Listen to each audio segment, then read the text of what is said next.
আসসালামু আলাইকুম বন্ধুগণ, আজকে আপনাদের সাথে আমি জীবনের চরম একটা অভিজ্ঞতা শেয়ার করতে যাচ্ছি। চলেন কথা না বাড়াইয়া রেসিপিটি শুরু করা যাক। এখানে আমি 2 কাপ ময়দা নিয়েছি, দেন ইস্ট এবং পরিমাণ মতন লবণ আর কালারের জন্য কিছু জর্দার রং মিক্স করে তেল দিয়ে ভালোভাবে খামিরটা বানিয়ে নিয়েছি।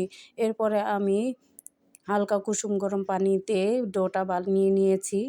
এভাবে ডলমচড়া করতে করতে এক পর্যায়ে দেখবেন মাখা মাখা হয়ে গেছে। উপরে কিছু পরিমাণ তেল দিয়ে এখানে একটি পলিথিনের মধ্যে ডোটাকে 20 মিনিটের জন্য রেখে দিলাম। ওখানে আমি পুর বানানোর জন্য কিছু পরিমাণ তেল দিয়ে এখানে পেঁয়াজ এবং পরিমাণ মতন লবণ দিয়ে 2টো ডিম ভেজে নিচ্ছি। ডিমটা যখন ঝুরা হয়ে আসবে তখন আমি এখানে কিছু পরিমাণ শুকনো মরিচের গুঁড়া এখানে দিয়ে দেব। মিশ্রণটাকে দিয়ে ভালোভাবে ডিমটা ঝুরা করে নিচ্ছি। দেন কিছু পরিমাণ আদা রসুনের পেস্ট দিয়ে ভালোভাবে নাড়াচাড়া দিয়ে এখানে পরিমাণ মতন আমি স্বাদ মতন হলুদের গুঁড়ো এবং মরিচের গুঁড়ো দিয়ে সামান্য পরিমাণ পানি দিয়ে মশলাটাকে কষিয়ে এখানে কিছু পরিমাণ সবজি আমি এখানে গাজর, ফুলকপি এবং সিম আমি এখানে অ্যাড করেছি। সামান্য পরিমাণ আমি চাট মশলা দিয়ে দিলাম আমার বানানো।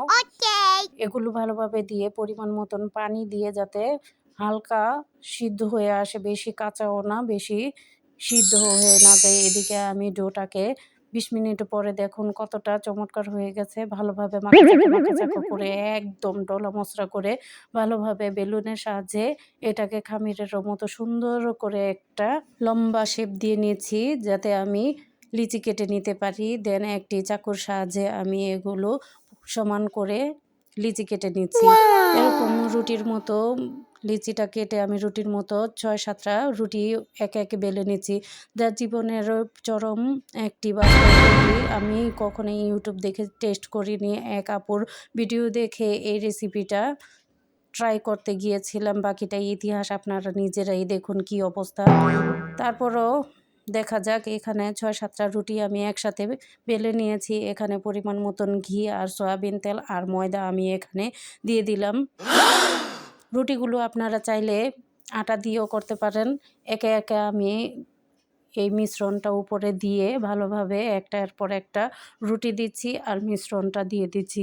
বন্ধুগণ, আগে যদি জানতাম এতটা কষ্ট হবে এরকম প্যাটিস বানাতে, তা যদি জানতাম তাহলে বাজার থেকে কিনে খেয়ে বসে থাকতাম 10 মিনিটে। এই তো 1 ঘন্টা আমি ট্রাই করতে দেখেন আমার কি অবস্থা। এই তো 7-8টা রুটি আমি একসাথে বেলতেও কতটা কষ্ট লাগছে। এরকম মাখতে এক পর্যায়ে দেখেন কত বড় আমি রুটি বানিয়েছি।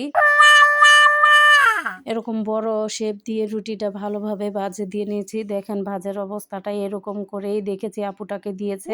এরকম ভাজটা দিয়ে আমি সুন্দর করে লেয়ারের মতো করে ভালোভাবে শেপ দিয়ে এই তো যাতা দিয়ে ভালোভাবে, ও মা রে কতটা যে কষ্ট লাগছে 7-8টা রুটি একসাথে বেলতে। এরকম ভুলে আবার শেপটা কেটে ফেলেছিলাম। এই তো আবার আমি পরোটার মতো শেপ দিয়ে আবার গোল রাউন্ড শেপ করে এই তো যাতা দিতে দেখেন এক পর্যায়ে এরকম লিচি কেটে নিয়েছি ডিসের আকারে।